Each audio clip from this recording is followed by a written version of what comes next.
So this is how I started. I have Alucard on the right of the drawing, and then I thought Mario could be on the left, and that's how it started. And then these would be the two of the characters to start out, and then I will have Richter. You can see him standing right there in the background, maybe fighting a bunch of monsters.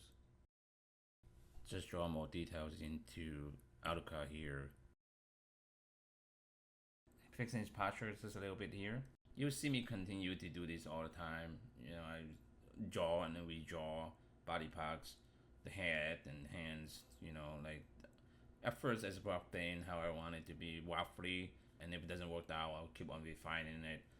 It's kind of like sculpting a little bit. You start off from something basic, functional, maybe in perspective, and just kind of build up onto it. I will even redraw entire character poses. I don't know, do you use the same method that I use, or do you do it in a different way? I would love to hear that. If you have anything to share, please put it into the comments. Let's talk about Castlevania a little bit and how I became such a big fan of it. My first Castlevania game was Super Castlevania 4 on the Super Nintendo. That was great. I was a kid back then, right? So fighting monsters and demons and vampires. It was just so exciting, and the music was great. Actually, all the Castlevania games are known to have really, really good to awesome music. Some of the soundtracks are just so amazing that I would still listen to. Even though I'm not playing the games, I would still listen to them.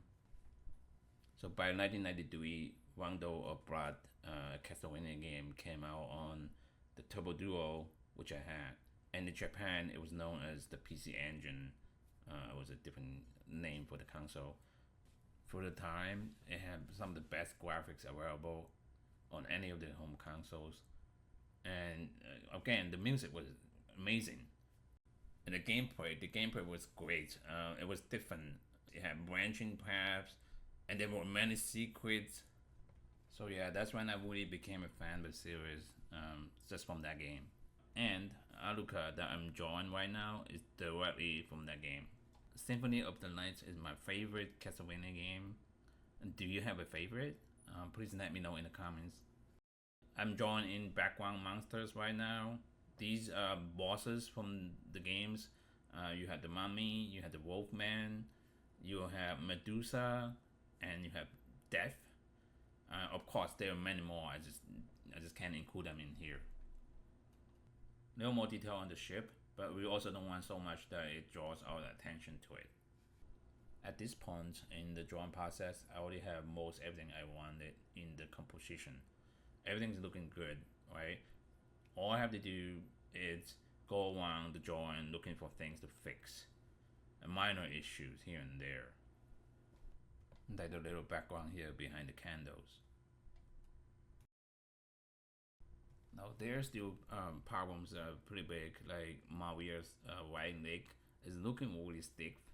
I attempted to fix that multiple times, and well, that's cut off from the video, but I tried to fix it multiple times. It didn't come out right, and even there, it's really stiff. So eventually, you will see me fix that. I decided to put in Medusa in that spot there because that side of the drawing it's a little bit empty. So having her there, it makes a better composition. We draw Maria's hand gesture a little bit, so her fingers are looking more feminine. I didn't like how Richter's head looked, so I redrew it to make it a little bit more heroic looking. Now we see Maria's right leg is in a different angle and it looks more feminine. Anyway, that's the end of it. This is a drawing I already inked. I just had to put together the video to show how I inked the drawing. I hope you have fun watching it so far. And please like, share, and subscribe so I can continue to make contents like this. Thank you.